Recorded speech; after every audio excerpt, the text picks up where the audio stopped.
Hi, and welcome to the newest edition of Keen Minds, where we're covering NBC's The Blacklist. It's season 5, episode 6, The Travel Agency. I'm Jen, aka Takata Saigo. And I am Tessa. And I love that episode.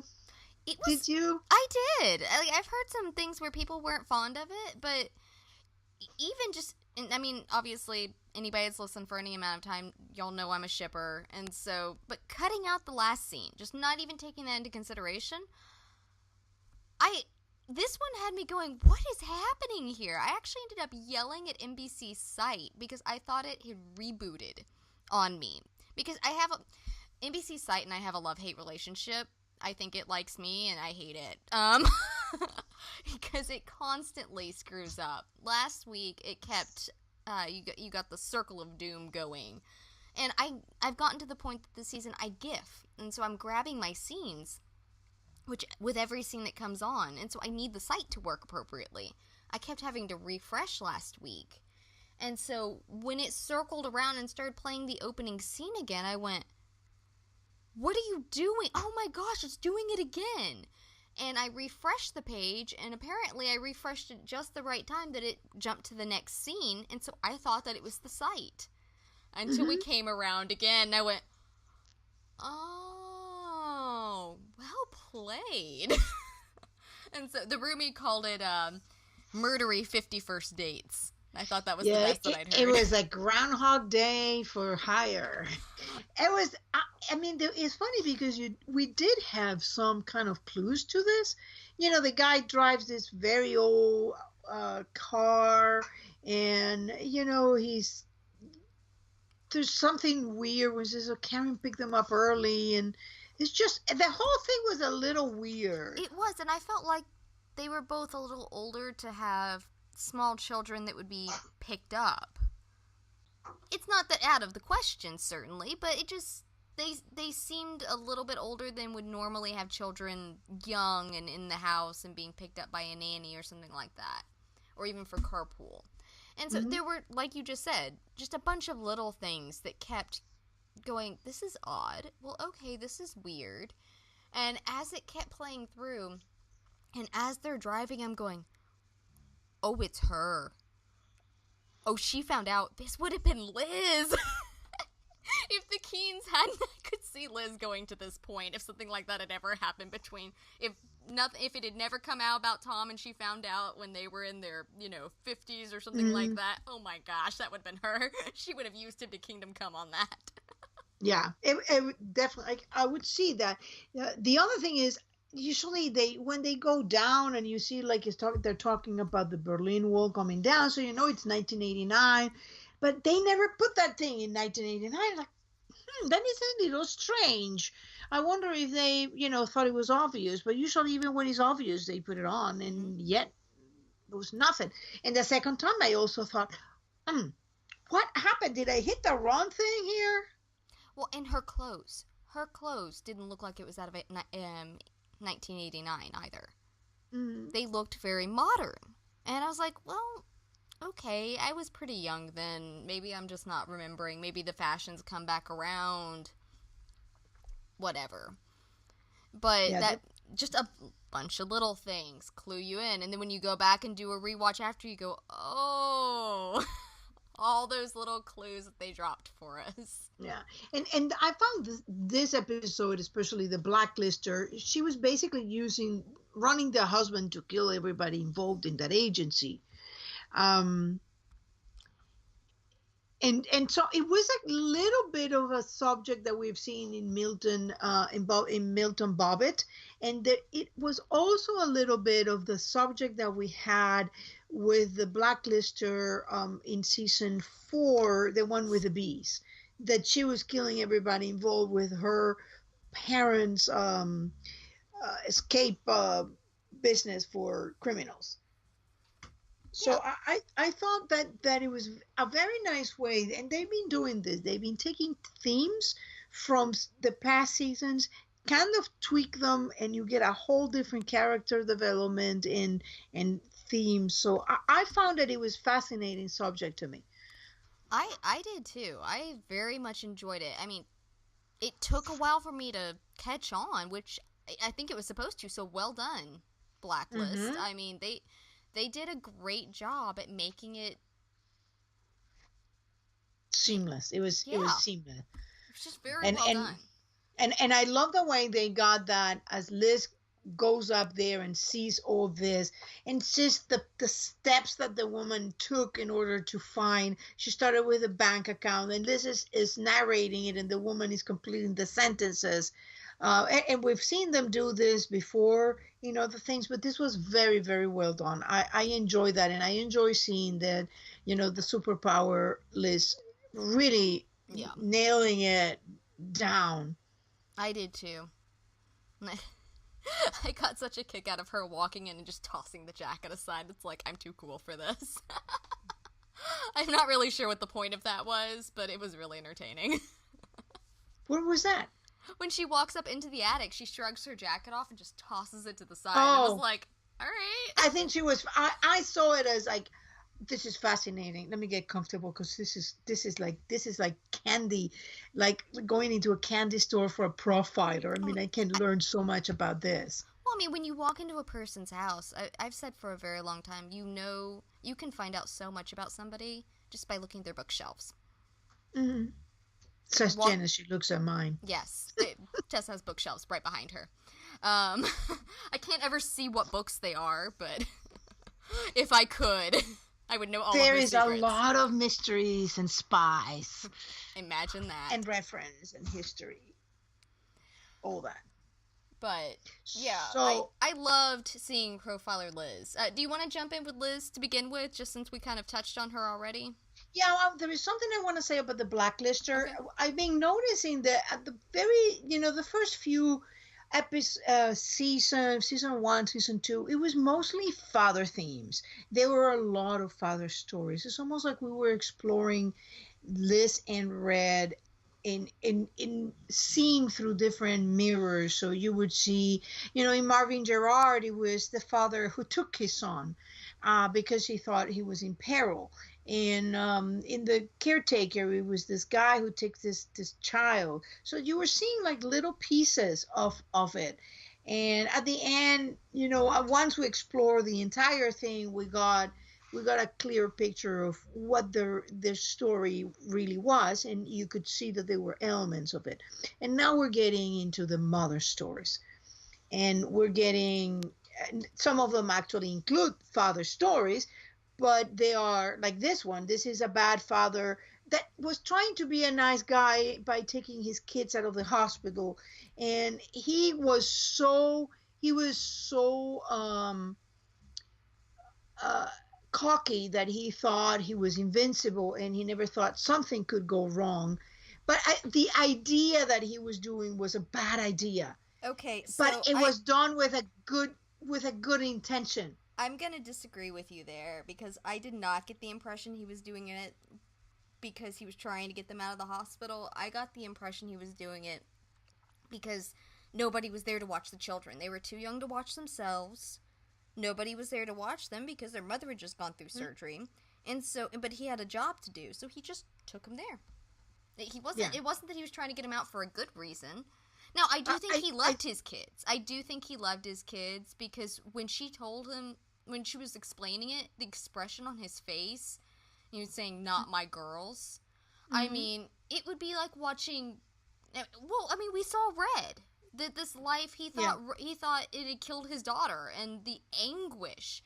Think about if Agnes were to ever get killed, heaven forbid. The anguish that Tom Mm-hmm. would go through losing his daughter. I mean, just when the life that they live, which is dangerous, and they know it, but to have, and you almost have to wonder if there were days that this lady told him everything just to get it off of her chest. If, like, at the beginning she just let it all loose, Well, that's what and then he'd Liz said. forget. There is no resolution in telling a man who doesn't remember anything. Yeah, So even if she told him 10,000 times, the next day would be the same. And yeah, and she obviously had him living in there, and every time she took him out, it was for a hit. to get that day, and she had the piles of the newspaper with the exact same newspaper to complete the puzzle, the the crosswords. There was the recordings. It was everything in there with a. It's just, but I found the story compelling because we're getting into the mother's story. Mm-hmm. So even though this wasn't a bad father, he just made a bad choice. Yeah. It made a choice to continue with his work instead of taking care of his children. He should never have been there with the children to do a job to begin with. Um, or he should have just gone ahead and do it another time when his wife could watch the children. But he didn't do it in a bad way. Honey, I have to go kill somebody. Can you Yeah. watch the kids? But then the so this is a bad father with a mother that got and did the revenge, and she wasn't really aiming for that. It just fell on her lap, and Yeah. she went with it. Well, I think And she was getting her own sort of revenge in a way because she was having him kill. everybody. Exactly. I mean, he was the one killing the people he used to work for. Granted, it wasn't going to hurt him particularly. I mean, there might have been days when she told him everything and he had, all of that anguish for about 5 minutes. But other than that, I mean, it sounds like it reset every few hours. And every 24 hours, like 51st Dates. Yeah. But Probably every time he went to bed. something that was interesting, it kind of, the way she was talking, I don't remember the woman's name, the actual Blacklister. But when Liz was talking to her and going into profiler mode, it kind of reminded me of the stew maker. When she said, with the stew maker, she said, "My name is Elizabeth." And she was busy saying, because it humanizes, it brings, a connection. And there's at one point with the stew maker, he asked, And your mother. yeah, the stew And maker it's asked, good. are you a mother? And she said no. And I was looking for it today. I didn't get to make the GIF, but hopefully soon. But I thought it was an interesting parallel with this moment where she said, "Are you a mother?" Or "I'm a mother." She said, "Oh, good, then you'll understand." And it was such a heartbreaking scene. It really was. And how twisted it had all become with the blood on their daughter's gravestone. Yeah, that was a nice touch. Yeah, the two parents dead in front of the gravestone with their blood on the, it was heartbreaking. It really was. I thought it was, while it made me sick in a lot of ways, it was an incredibly good Blacklister in my opinion. It was a powerful scene. But I found what it was interesting about is just because I've been saying for a while we have to start getting introduced to actually meet Katerina, or at least have a direct memory, because we've only known Katerina from memories, and we haven't. So they're always tinted with this, whatever the person thought. And even the one in Cape May is not a memory. That was him hallucinating. That may not have been Katerina after all. So I find it interesting that we're getting more mother, that we're probably going to connect with the mother. And also the two sisters that died in the car make me start thinking, are we going to start also sedging into Jennifer? Oh, interesting. That's a good line to draw there. I had not gone that direction, but yeah, you're right. And I was also the one interesting thing about this Blacklister, just to have the Blacklister completely in, is that if you think about this case is about a secret life that put a child in danger. Connect that to Red taking Liz from Katerina, who was not allowing him to see him or something like that, and who was living a very dangerous life with a child right there. I mean, she was killing a Soviet agent in her kitchen, and Liz was sleeping upstairs. So it's that, that's when you start thinking there's a lot more, and we're definitely going towards the beginning of a resolution, which may not be even one or two, maybe 2 seasons, but they're beginning to get all those threads to come to a conclusion, I think. I agree. I have full faith in the writing team that they're going to be able to tie everything up. All right. Who do we want to start with after Liz, then? I mean, do you have anything else to add for Liz? Um, I do have a few things to add for Liz. I love the fact that we got a beautiful parallel from last episode, and I love when they do these things. In last episode, during Nick's funeral, we saw Liz go to Red, and Red told her that cemeteries for him just remind him to seize the day. And here is Liz in this incredibly sad scene, and she is suddenly reminds of to seize the day, and she goes and does something that she wants to do. I was gonna say, I do want to go over the whole final scene with Tom and Liz last, if we don't mind. No. Let's do that. But I just wanted to, no, because I do that like didn't that. belong in the that didn't really belong in the actual marriage scene. It belonged into what motivated her to go and do something. I like that. You're right. That I need to remember to make a set for that. I really like that one. So yeah, that's all I have for Liz. I really like her here. I like also the way that we're sedging, but we're going to there, and we're seeing more parallels between her and Red. Oh, I mean, she is behaving each day more Red-like. Oh yeah. Even to the point of wearing the red blouse. She's been wearing a lot more red this season. Wonder if that's a lot more color. I wonder if she's thinking about that, or if that's all subconscious on her end. Yeah, nice choices. Well, costume department. Oh, you know it's intentional in the costume department. Yeah, nothing is left to chance in there. No. Do you want to go? Just on that note, yeah. I don't know if we've ever talked about it. I know people joke about all the time that, you know, Tom doesn't have a wardrobe, that they just throw him in a white t-shirt and be done with it, kind of thing. Months and months ago, I mean, it could have been a year ago, there was somebody on Tumblr that I don't believe she's on anymore, but she weighed in on a conversation about Tom's wardrobe that was, you know, and just added a little bit of personal experience, because she came out of the foster system. Mm-hmm. And she said, you know, a very basic wardrobe is kind of normal, because he wouldn't have been able to carry much with him if he was bouncing around the foster system as a kid. And so the fact that he doesn't have, you know, in his actual life, doesn't wear a whole lot of different clothing is not, like, it makes sense back, like, there was a, you know, a drawing back to his childhood for that. I thought it was a very interesting, the wardrobe department may be drawing on that, and how fascinating that was. And I think a lot more is far from being a poor choice. I think is a phenomenal choice, because think about it. We know that Tom has other outfits. We've seen him in suit and ties. We've seen him creating these characters that dress.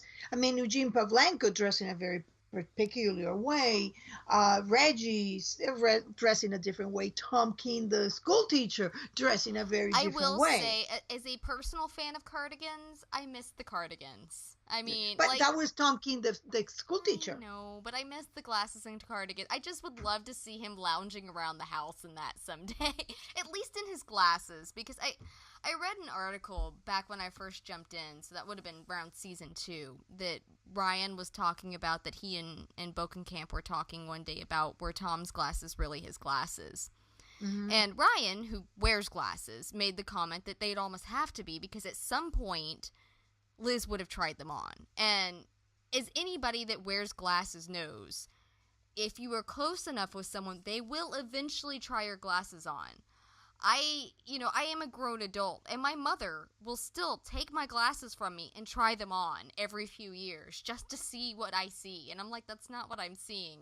It's going to destroy your vision. Stop that. That's just what people do. I don't know why, but they do it. And most people that wear glasses will attest to that they've had somebody do it.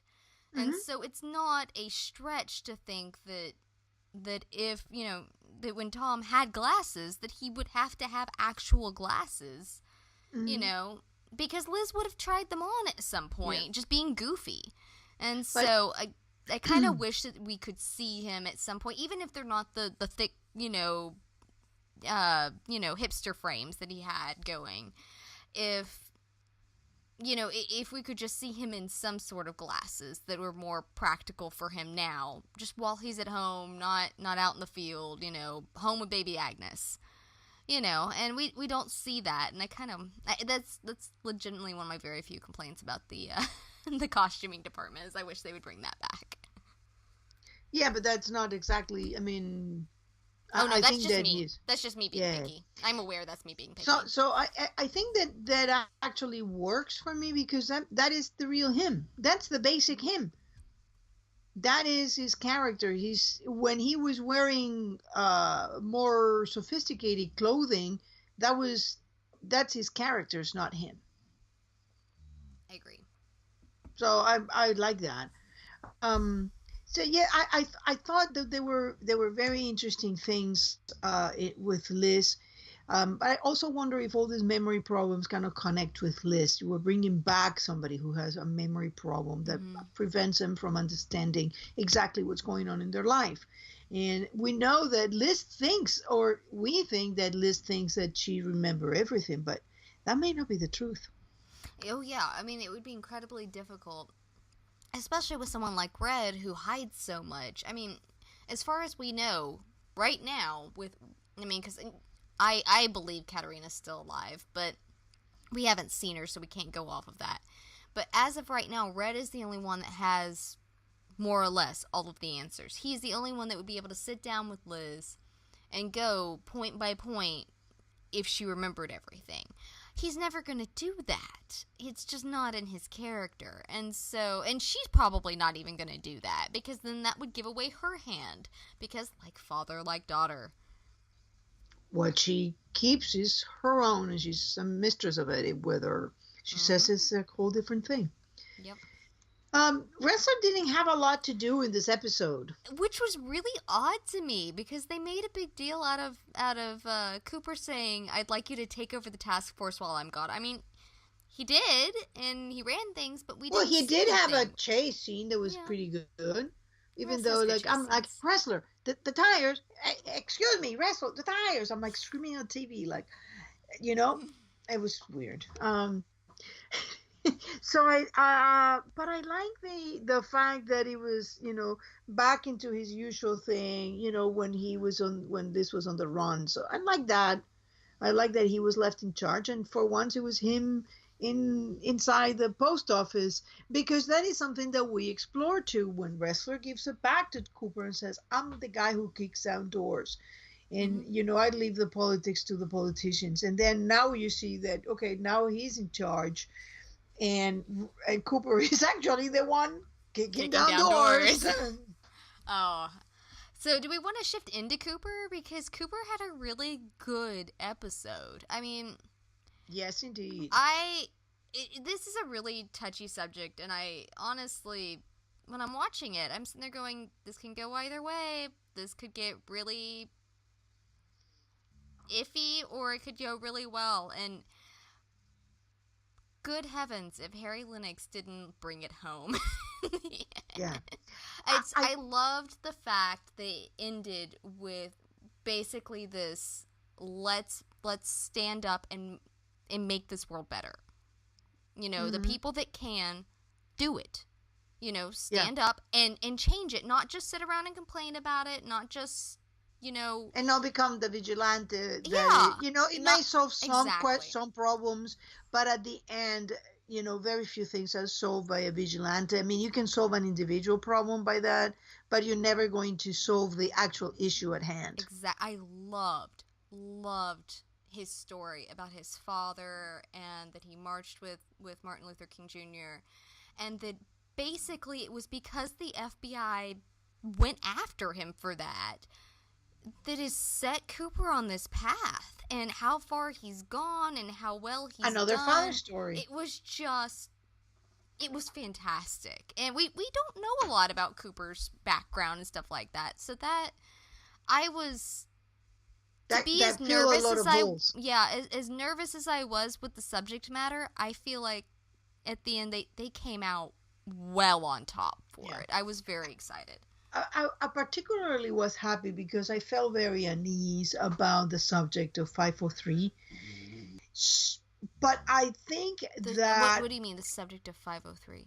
503 was a cop for hire, the Oh, oh, killer.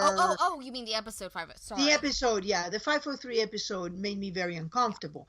And it was very nice because you sometimes have to wait before you pass a judgment on the subject because taken with this episode, which kind of tackles the whole thing that made me uncomfortable about that one in a whole different way, in a far more human way, because Cooper is not a cop saying, well, all cops are bad. He's saying they are my brothers and then there are my other brothers. And it's a lot of what most of us feel in the world. Like there is something wrong, and why can I get the sides, all the parts that make me to talk in peace?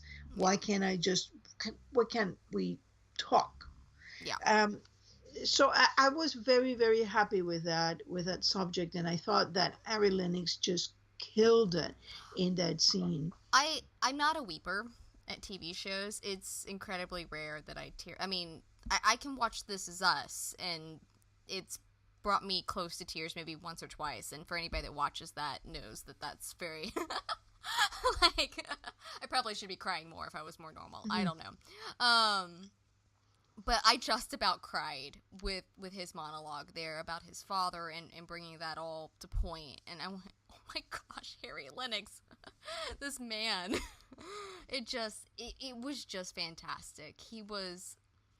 I I'm curious because yes, it ties in with the episode earlier this season in that, but I feel like we're going to have a bigger theme with this now that we've seen two situations. And I felt like while it was a fantastic line, I didn't feel like it tied, like as of right now you don't see where it ties into the mythology, so I'm curious Oh, later on where I we'll can tell see you it. something.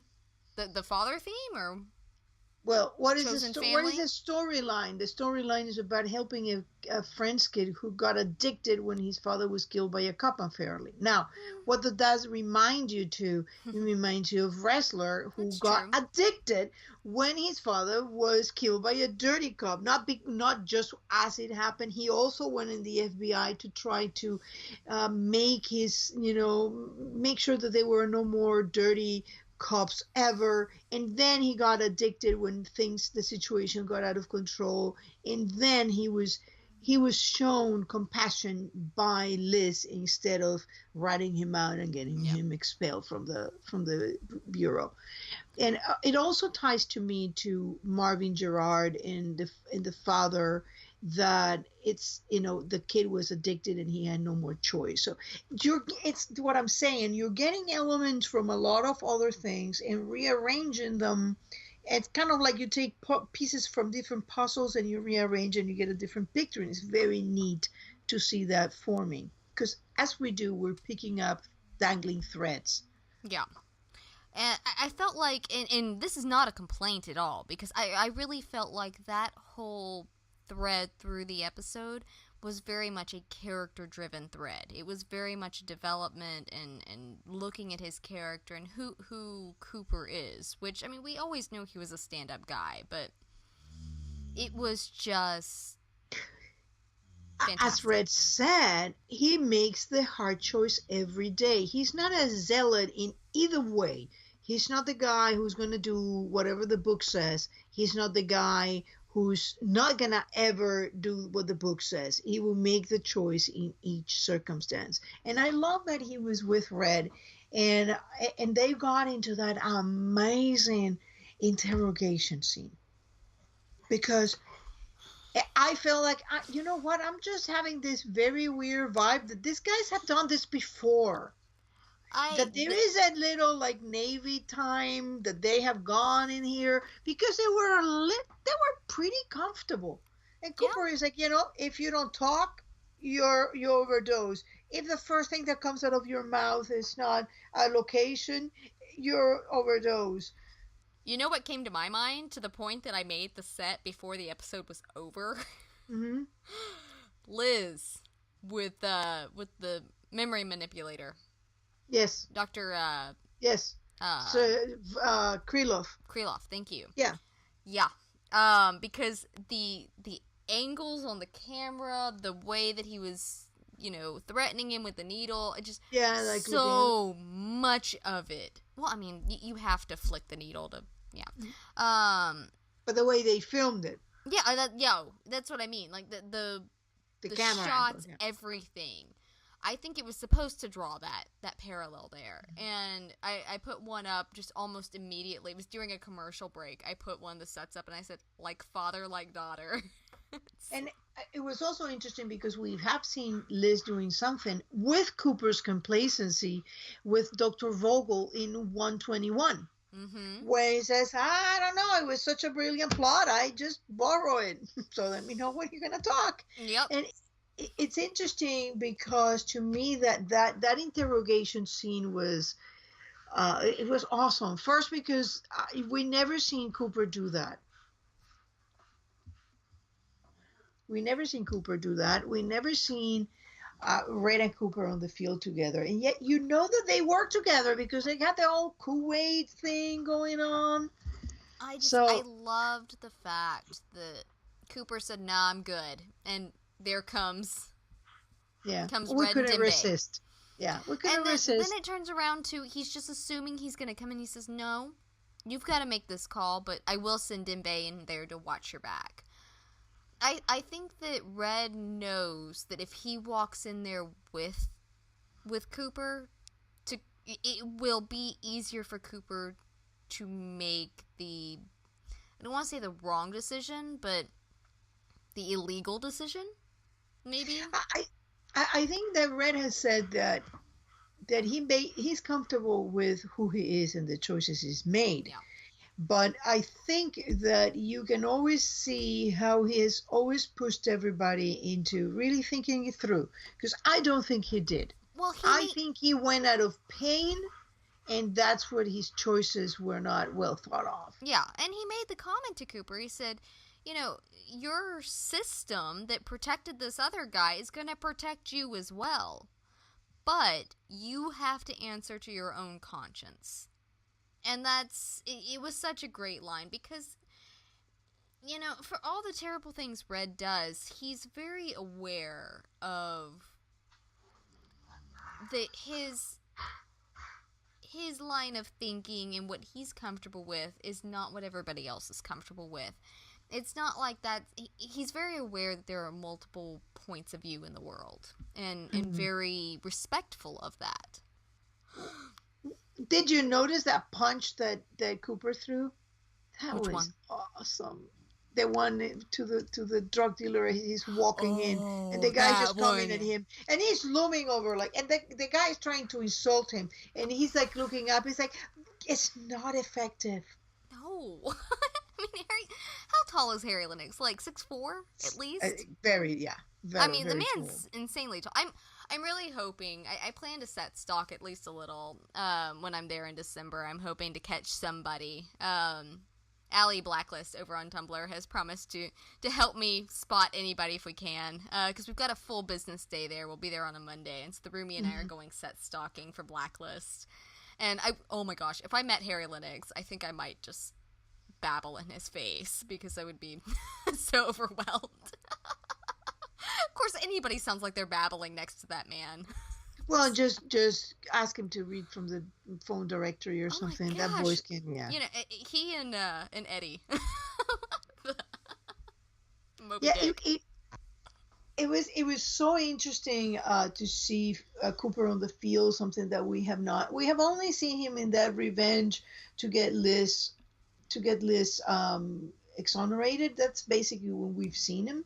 So it's nice to see also, as he has been lecturing Liz and telling her that's not the person you were, it's nice to see that when he comes to walk the walk, he may go off the rails just like Liz, but he is able to bring himself back. And that is interesting. And I like that Red was there to provide the help when needed. And then it was like, okay, that now is your turn. Mm-hmm. It was I very much enjoyed Cooper and Red working together. Hmm. Um, well, Samar and Aram didn't have much to do. They Aram, really like, didn't. no. I barely saw Aram. I mean, Samar was out there with Liz quite a bit. Hmm. I love their team. I mean, they've gotten a lot better about balancing the three of them. I think. I think I prefer Liz with Samar, actually. I'm very much a fan of Liz and Wrestler's friendship, and I do feel like they've dialed that back a little. I don't know if it's because they don't want to give shipping vibes. I really have no idea why.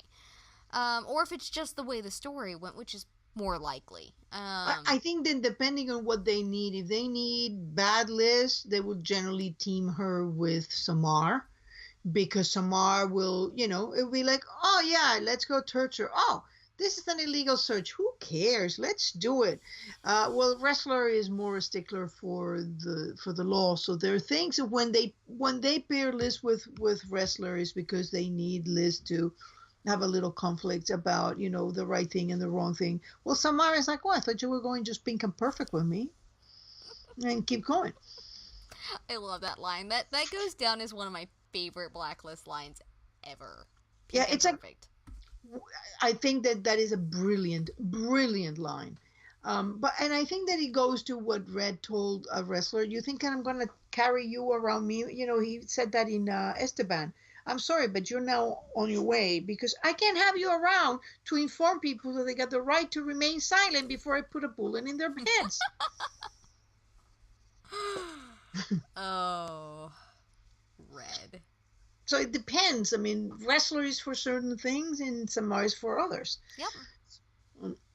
Um, So, do we want to move into Tom? How about if we? I think I have a few things more on Reddington that we haven't touched on. Okay. Um, I found a very interesting things with Red. Um, he had offered personal help to wrestler. Cooper actually comes to him, so we're seeing a bit of more a friendship between them that is more than just using them. And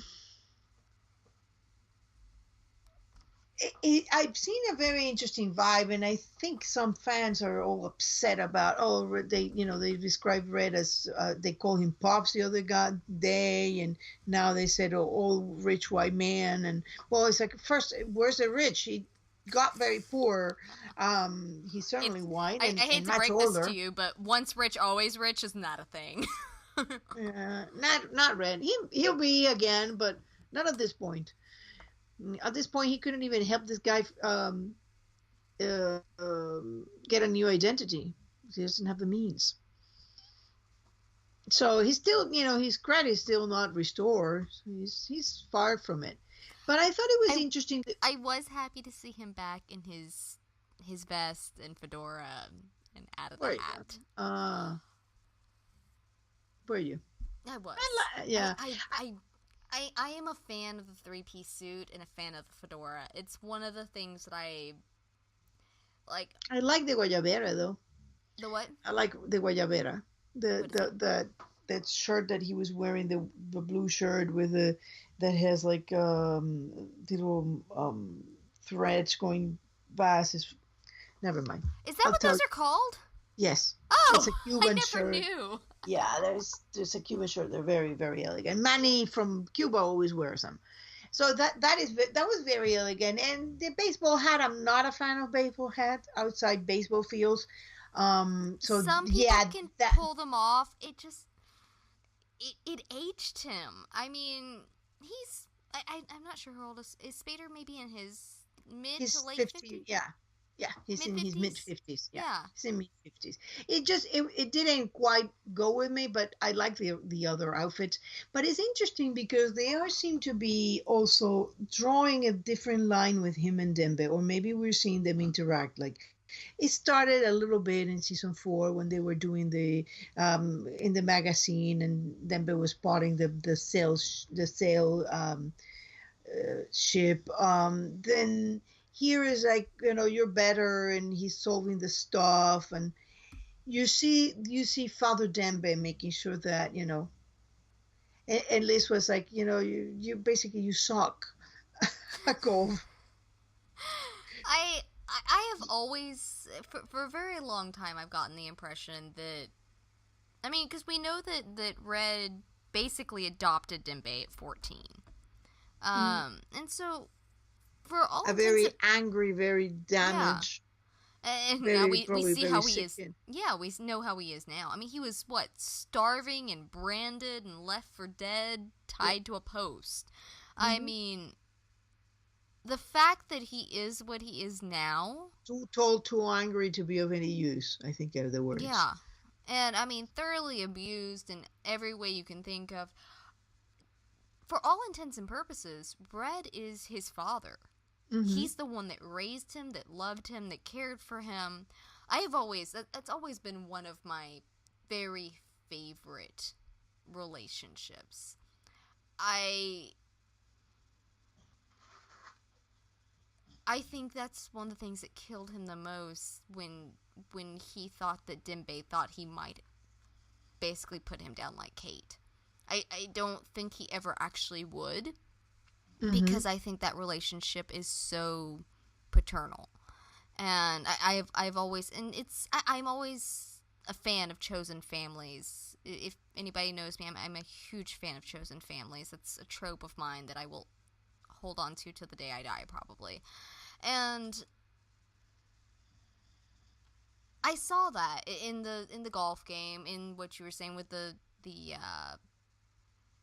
highlights. That's what it was. It was Hmm. Highlights magazine. Highlights. There you go. Yeah. Oh, the Fellowship. dentist is what that brings back for me. Oh. But in the Highlights magazine, in the Scrabble game, I mean, we've seen a bunch of those moments, and we saw them scattered. I mean, we saw them goofing around in season one every great once while watching episodes of something. I think Dembe got into some pot in season one and was eating a lot of ice cream. I don't remember which episode that was, but it had something to do with cannabis or something like that. I don't remember, but Oh yeah, hi Dembe. that was a Cypress agency. he was he was a little happy in Hmm. that one. That was fun. Yeah. It was good times. But but no, I feel like that's always been their relationship in the background. I don't think they broadcast it in their professional sense, Hmm. but I think that behind the scenes, for people like Liz that actually see behind the scenes, that's who they are. Yeah, and it's fun to see Red being, a lot more vulnerable. Now now that we're seeing the magician rehearsing the tricks and not the performance, it's fun to see a more vulnerable, and it's a happier Red. Even with all this that is happening, he's a happier Red. Red's not one of those people. Liz made the comment in season one. She said he was just as happy in his hole in the wall as, a nice dinner, as a cave. I mean, he could be comfortable anywhere. Yeah, I And make my bed where my head lays. exactly. And I don't think Red, I mean, he joked about, having wanting to stretch out when he flew, and having a certain Mhm. style of living. I think Red, well, yes, to run his business, he needs money. He needs certain things. It's kind of like, corporations can't fly. They fly corporate planes rather than flying, or various people that need to get to places quickly fly corporate rather than flying, Mhm. Southwest, because they their business suffers and they lose money if they're waiting around all the time like the Mhm. rest of us.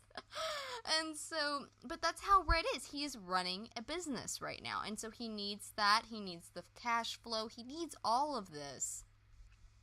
But personally, I don't think he needs that to be happy. I think he's well aware where actual happiness comes from. I kind Mhm. of like that about Red. Yeah. It's something we're seeing the more we get to know him at his The core. real, yeah, Yeah, the real Red. past the concierge of crime Mhm. underneath the Now, hat. now, Tom, I love the scenes that Tom had. Oh my gosh, So it was extended. They leaked the Red and Tom scene, and it was extended, and it was glorious. Gosh. So anybody that I has could listened to so us, see Dom and Red in early years. oh I could just see them. I just love their interactions, and Ryan and James are, they never fall short. They have been some of my favorite scenes in this entire show. Mm-hmm. And Mine it just, too. and Blacklister made the Blacklister 214 on Tumblr made the comment. She said that Tom won the staring contest for the first time. I agree with her. That was just fantastic. What envelope? Yeah, that line. And the funny thing is, he we've had Red makes the comment that Tom and him share many things. He made that comment to Wrestler when he says like, "Well, the four eyes." Like, no, he's a talented undercover op, and we share many things.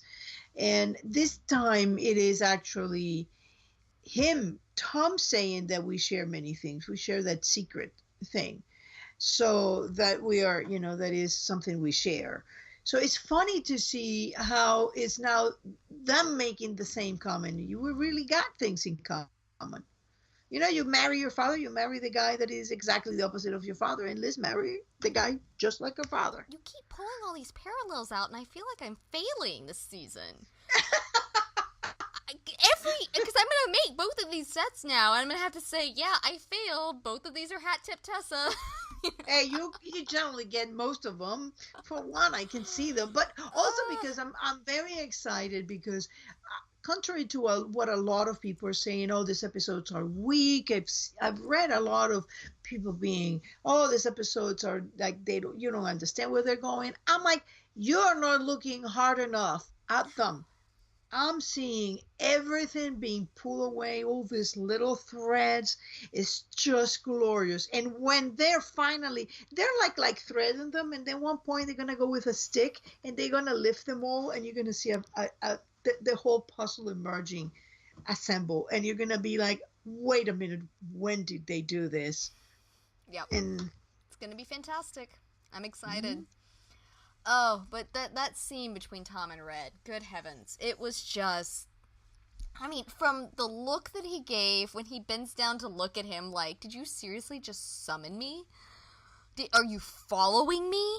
That was great. Because it's not like Red has never followed Tom before. It's very intriguing because the relationship, you can see the difference between season 1 to season 5. You can see the relationship have shifted. They are family. Red is not threatening Tom at all. He's just saying, this is the book, this is the problem with those bones. I need those bones. I think, by the way, he's wrong about what he thinks about the bones and when the people want the bones. And I think that at the end, I think that both men, if they actually work together, they could probably get those bones and understand what's going on. But because they don't, they don't, and I think both of them are going to get pretty beaten up. Well, they apparently are. For anybody that doesn't want spoilers, close your ears right now. But there were some scenes that Spoiler TV put out from the finale where Tom's missing. And it looks like, because you see the scene with him, and it does look like, unless, because someone made the comment that maybe it's a staged shooting or something like that, which is possible. Mm-hmm. But, if it is a legit shooting, then or shooting, stab, it looks like it's going to be a shooting or a stabbing because the blood was just too dark for splatter on him. So unless it's, them staging something, it looks like Tom's injured. Relatively, relatively injured. I mean, he's not going to just get up and frolic off from this. But if he is, he's also in the field, like, 24 hours later, because he's got, you see him bending over something in Red, and he looking at something in the field, and he still has that nasty gash over his eye. And so, just a little more healed than when you see it. And so, it would be interesting, though. I think it was Chris M23. I believe it was Chris M23 that made the comment that what if it's staged? And That is a very interesting thought to me because it hadn't crossed my mind, and it would make it a lot easier for him to pop out into the field if he was basically faking his injury. And about the only way I could see him doing that to Liz, because she will murder him. If that's the case. Both of them. Oh, she's gonna beat them both to Kingdom Come. I mean, she just waylay on them. Honestly, to Kingdom Come? Yeah, to Kingdom Come. But I actually would love to see a scene in which something like that happened, and it came out, and she's like, I understand why you did it, but just, like, punches the crap out of him, and be like, ow, violent, why? Yeah, well, he should have a little. He told Dom that Liz had his temper, so he should be used to that. I would actually love to see that happen. Her just like smack both of them and then be like, "Oh my gosh, don't kill us." Especially if my theory is correct, and Carla is one of Katarina's name, and we already see him punch. She punched him, so I'm sure that he's used with that family. I found it interesting. Liz did stick a pin in his neck. I mean, it's yeah, not, and she's drawn a gun on him. Yeah, I mean, yeah, she gets angry. She's out there. The one thing that was very interesting to me is that the conversation that they're having there, and Tom says, it's secrets that put people in harm's way. It's not knowing what you're prepared to, which is something that I've been telling about Red. Is like, Red, I know where Red is coming from. That's who Red is. He says that he has a lot of trouble sharing his hand, but he has to come to a point where at least there's some people that you have to share your hand. He's gonna have to learn to trust Liz. He is. And once he trusts Liz and is willing to be honest with Liz, I think he's gonna get a lot more trust from Tom. Because right now, that's what's driving Tom mad. And that's what's keeping Tom from telling Liz. And it's the fact that he doesn't trust Red to be open. He trusts him to manipulate Liz, but that's about it. And he's coming off of... I loved the comment about family secrets always come out. Because that was it was calling back to the fact that he just got... We still don't know if he knows that Howard lied to him, but we do know that he knows that Scotty lied to him. And that he's really torn up about that. He's really upset over it. I mean, he's not like Liz. He hasn't been looking for these people his whole life. But we did see how it affected him. He tried and tried and tried to put it off and put it off and put it off. But then he was dragged into it, kicking and screaming. And then suddenly, as hard as he fought, he cared about these people. Yep. Both Scotty and Howard. He cared about them because he spent his entire life telling himself that his family had abandoned him. Whether he was told that as a child or whether that was the explanation he gave himself, we don't know. But he said his family abandoned him and he hated them for it. And then he finds out that they didn't, that they had lost him, he was stolen from them.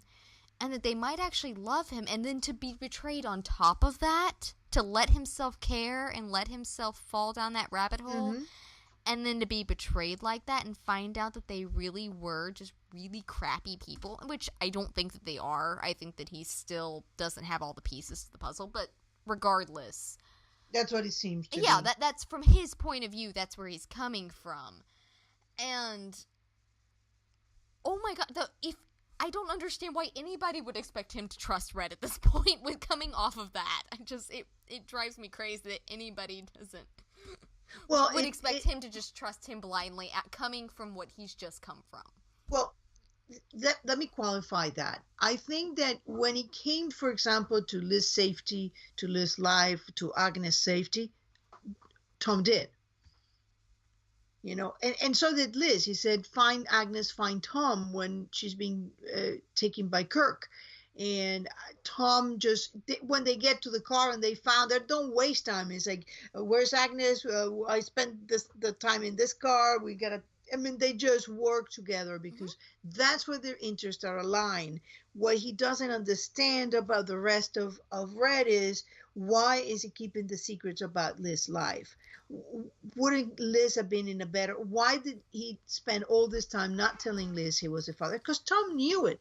I mean, he had to be an idiot not Yeah. to know it. He was And shocked when he found that fake paternity test.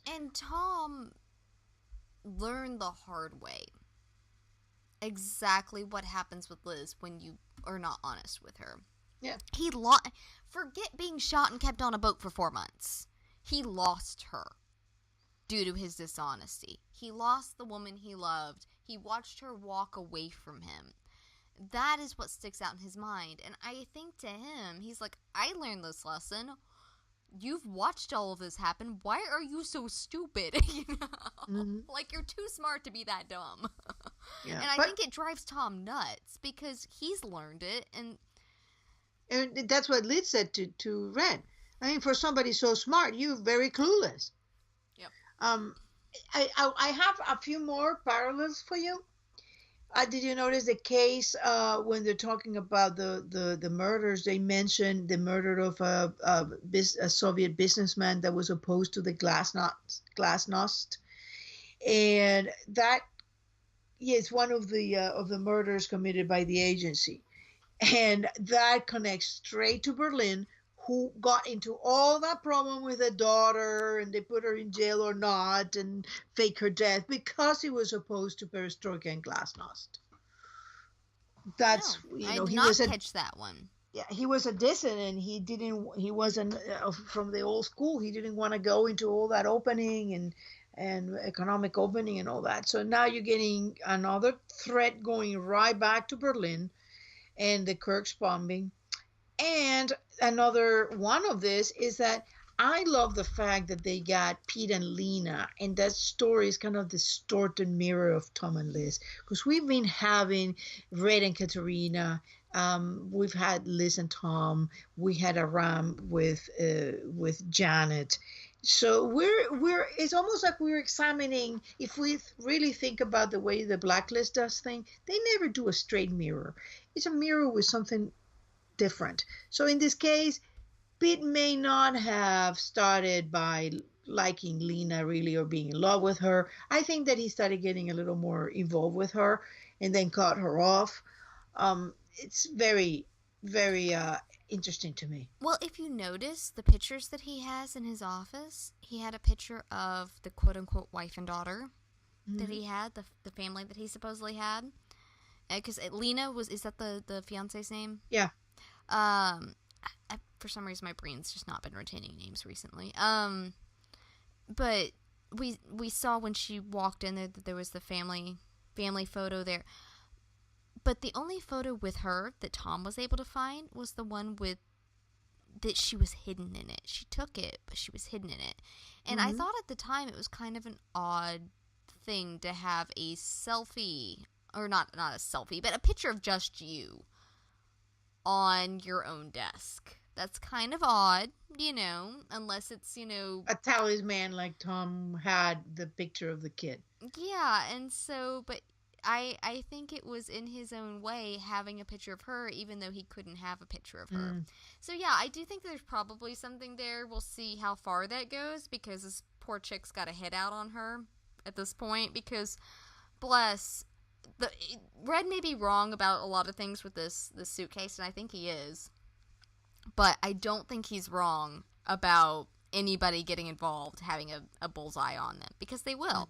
Now, I don't blame Tom for Nick's death because when you get down to it, Nick came back and said, because the moment Somebody twisted his arm and it wasn't Tom.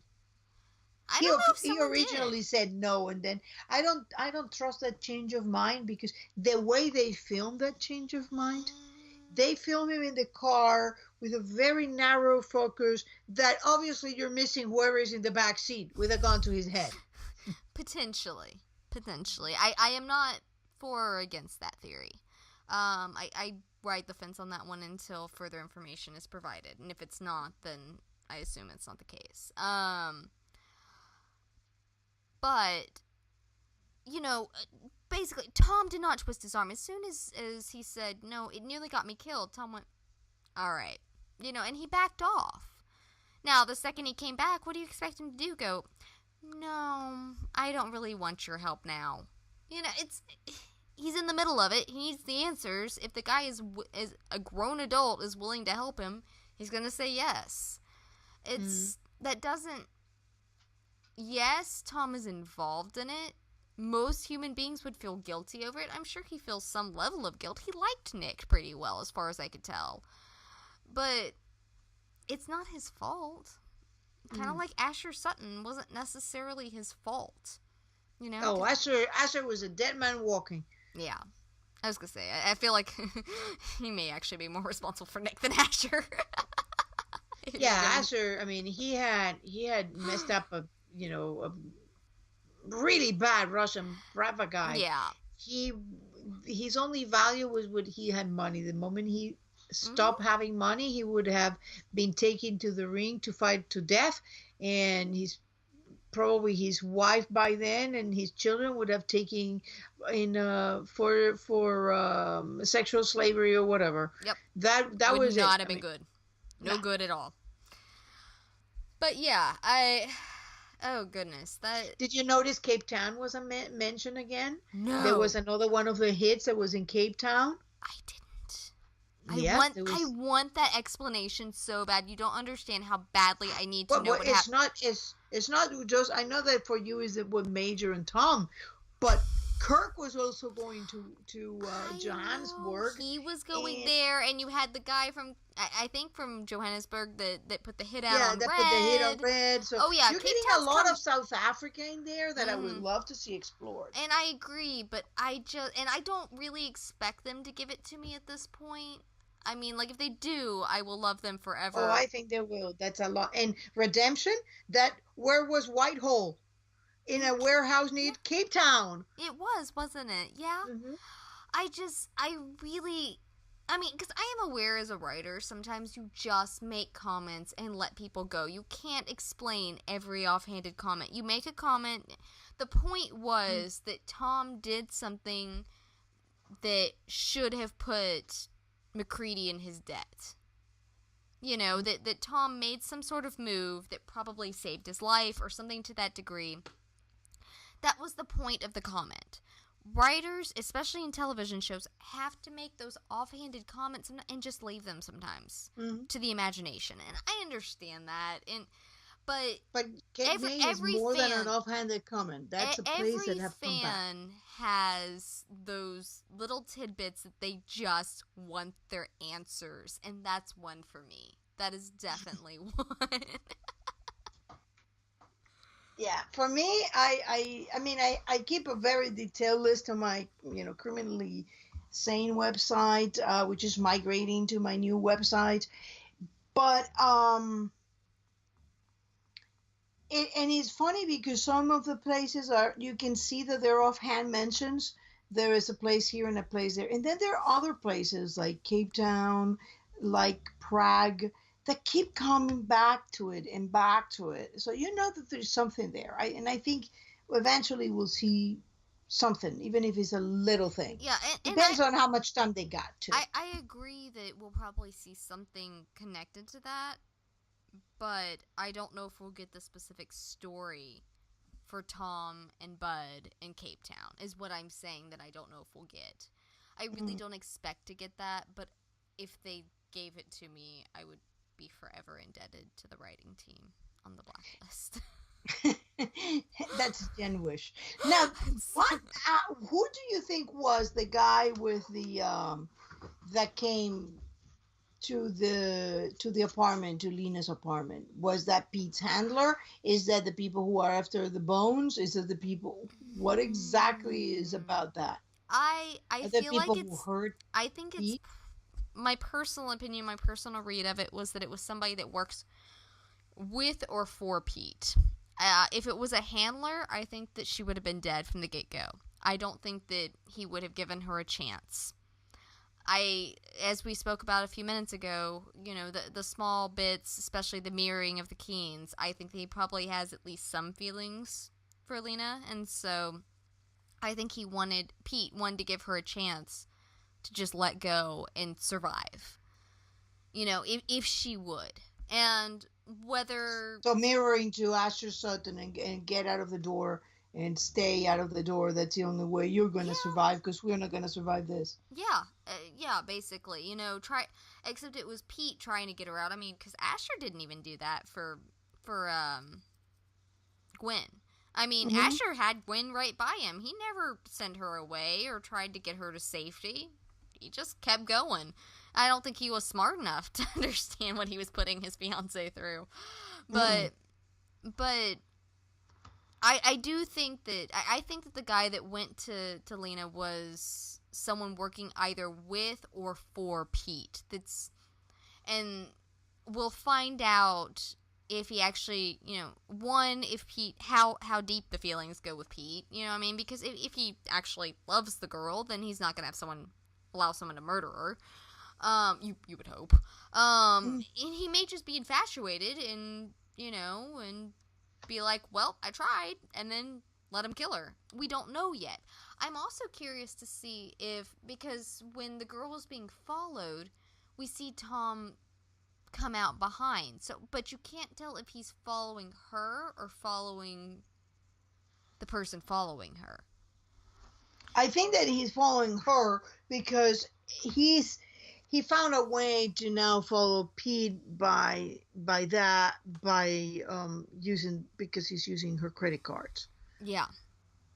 But we also, I feel like that the camera work with seeing the guy that's following her and then seeing Tom, I feel like if he weren't following the guy after Lena, if he weren't aware that someone's following her, basically, we would have seen the other guy last. We would have seen Lena, Tom, and the last guy. But because we saw the guy that's following her and threatening her in the middle, I feel like Tom probably knows, at least is aware someone's watching her, and that gives her a fighting chance if he's aware someone is watching her.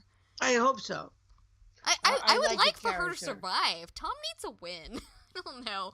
I feel like that would be a win for him if she would survive. And this poor guy, he really hasn't had a lot of wins recently, because it's just one terrible thing after another. I mean, yes, he got remarried, and that's definitely a win. But, I mean, like, when it comes to the job, he hasn't had a lot of wins, is what I mean.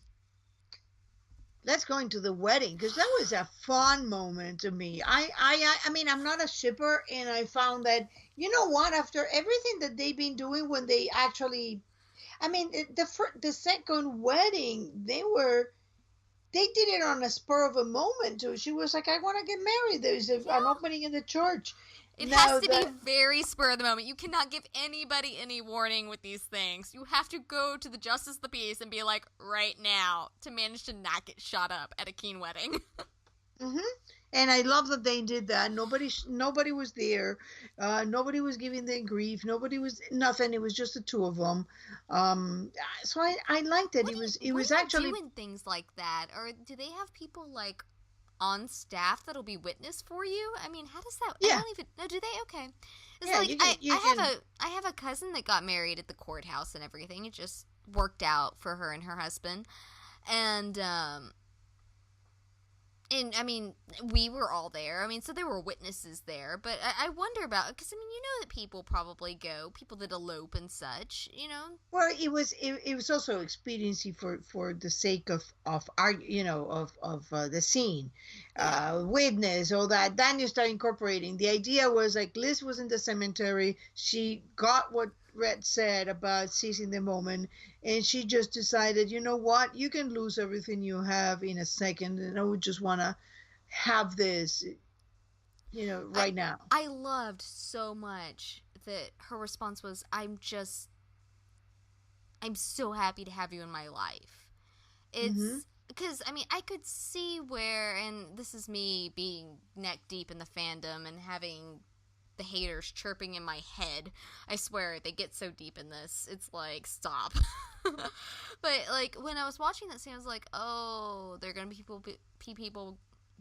people going, oh, look, this is the Keens. Liz is gonna hate him now, and she's gonna realize her mistake and stuff. And then she runs off and goes, "Marry me, honey. I love you." And I'm just like, yes. It was so much fun. And I've been saying for a while, why don't they just go to the courthouse? Like, And they did? I know that they don't have a lot of time. They've got a kid. She's got work. He's been gone for 2 months. I mean, so why not just go to the courthouse? And we knew in Redemption when Tom started going, well, technically she's my fiance. And then when he came back and said, we need to get married, we knew it was coming, and John made the comment that it was coming. Mm-hmm. And it was weird. It was going to be weird. And it sort of was, but I found it very sweet. I very much enjoyed it. And someone asked me the night of the episode how I liked it, and I said, I'm incredibly happy right now. I said, this was just perfect. And it fits the genre. I mean, like, were you going to have, like the other wedding? That didn't fit the genre. Like, with a white dress. I mean, you know what happened when you put a white dress and you have, like, an organ. Bloody. The organist get killed. Yeah, it just... And, like, I love their friends. I do. I love the task force. And I love the fact that they wanted them there. But this is them. And they are bizarre. And they are a spy couple. And there are a lot of complications. But in the end, they had what mattered most. And that's what I always said about season 1, was that there were a lot of lies, but the thing that mattered most was the truth, that they loved each other. And that is the sole truth that has gone through their entire relationship, is that they have each other. And it's just, I mean, I have a lot of, over the years, I've had people ask me why I shipped them, and that's it. I mean, like, right there. Them. In a nutshell. They have each other's backs. They are equals. They have each other's backs. And it's perfection. I just loved it. As a shipper, I was incredibly happy. As a fan, I was incredibly happy. The fact that after Red told Tom not to marry Liz, and then, they made those comments, you think he's going to walk you through the aisle. At the end, there was no aisle. There was nothing. They just got married. Yeah. Because it fits. Mm-hmm. It just fits so well. And it was... I love the fact that it's Liz's choice. I feel like since they've come back together, everything has really been on her terms. And I think that's appropriate. I mean, they are a team. Tom does stand up for things that he feels very strongly about. But overall, things like this, he asks, but then it's her call. Because in season 3, he asked her to marry him. She said, let's go to your boat and have sex. And he went, all right. And then we don't see him ask again until she drops to a knee and says, basically, I nearly lost you. I want to marry you. And then same thing happened here. We're not promised tomorrow. I want to do this right here, right now. Sign the document. Come on. We can't even steal the pens. Look at them. They're attached. You know? And I love how she says it's unromantic. And we've talked about, I don't know if we've talked about on the podcast. She's not the romantic one. She's not. She's the, oh, look, it's your boat. Let's go have boat sex. And he's the, oh, look, it's a candlelit dinner and a well-thought-out romantic night and okay, boat sex. Sweet, you know? That's them. That's how they function in their relationship, and it's adorable and quirky and goofy. But that was, to me, that seemed very romantic. Not because it was a candlelit dinner and roses and anything that's cliche romantic, but because she wants him and he makes her happy. That 1,000-watt smile that she has is because of him. He makes her happy. I had an anon one time that asked me, said, I understand why on Tom's side you ship them. What does he give Liz? And I said, my biggest thing, he makes her happy. Yeah. Every woman deserves to be happy. Yep, and it doesn't matter exactly what it is that I also feel that there's a genre thing here, and what matters in this genre is it's not that romantic, fluffy things that belong in other genres. This is the basics. These people got no time for the basics. I was a big fan. Keen Okay. Squared fan was a big fan. I do have the plot report because this episode had a lot of Oh, plaid. Plaid Yes, the report. plaid report. There was. Did you see that the house of number five of the killer was covered in a plaid um, uh, You would paper? you would think that I would notice plaid more as much as we talk about it, but no, I did not. Yeah, the two owners of the travel agency were wearing plaid. Yeah? Wrestler, the other guy, Argon, was wearing plaid. There was plaid in the convalescence home. Cooper was wearing plaid. Wrestler was wearing plaid, and Aram was wearing plaid. So there is still a lot of things going there under the surface that we haven't seen because there's still a lot of plaid in that post office that I can't quite explain. I would love after the show was over to sit down with the Johns and this is Oh, that would be my dream. oh, it's such a dream. If I could pick their brains, I would probably die a happy person at that point. My guess is they don't even know I exist, so maybe you. I don't know, but I doubt they know I exist. But I would love to sit down with them and just go through some things and go, was this intentional? Was this intentional? Are we crazy? Was this intentional? And just like go through a few things and get a question answer after all the questions have been answered, for the show, so Mm-hmm. that they could comment on things openly and freely and Mm-hmm. talk about process and where they're going, where they went with certain things. And, Yeah. when you're not bound by, we don't want to give certain things away, Mm-hmm. or we're worried that we're going to offend a group, or what have you. I just want that conversation. Yeah. Open, honest conversation. That would be glorious. That would be a great question. And they also had water. Remember, we haven't had a lot of water lately in symbols, but this we did. That was Mhm. the agency was called the Seawall. We have Sea Duke and Seawall. So I'm having a feeling that this thing is going to somehow connect to the Red story. So all the stories, remember, like when we saw Pete shave his head, we had to realign the whole of those first episodes because we realized that oh wait a minute, there's a lot of things been going on here that we don't see. Wait. He's a spy. Wait. Yep, it was just like that. And then I found interesting that we're starting to introduce another themes in with the elements. We had fire, we have water. Did you notice the name of the guy of the one of the killer, the one that survives? Argon, a gas. Ah.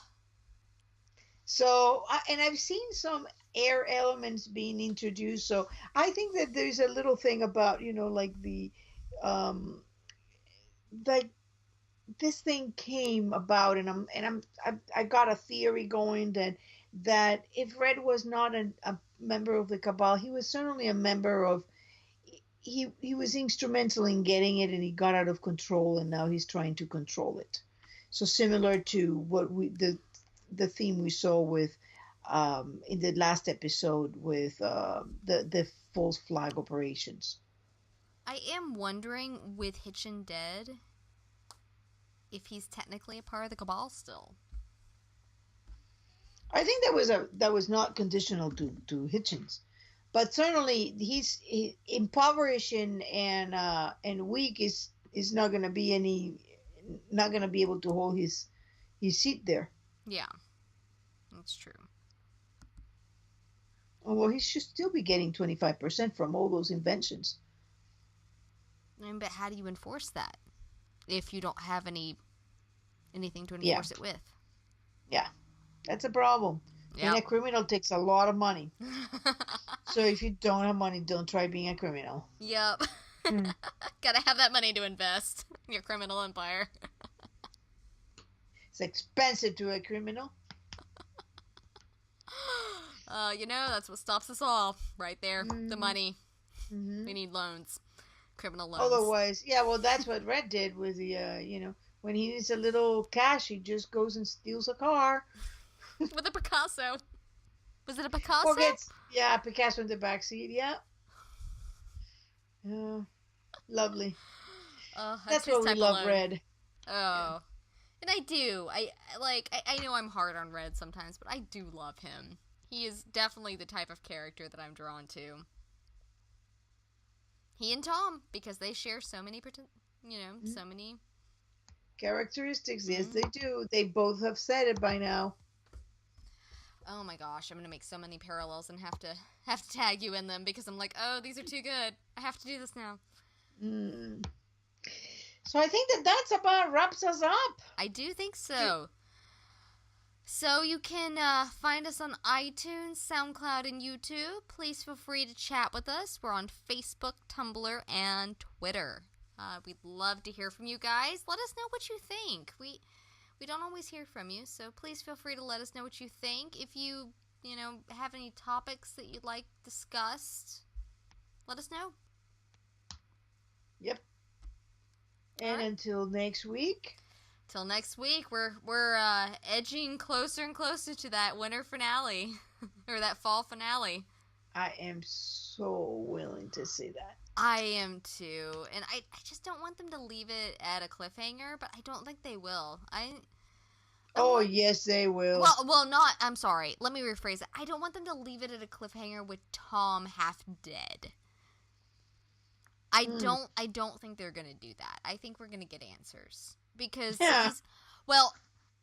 about his life. I'm sorry. This is all about his life because like I said, we saw him waltzing around in the field with Red. If he was still bleeding, I mean, he could be injured doing that, but not dying. So, anyway, until next week. Until next week, and just can't wait to hear them. There we go. All right, bye-bye. Bye.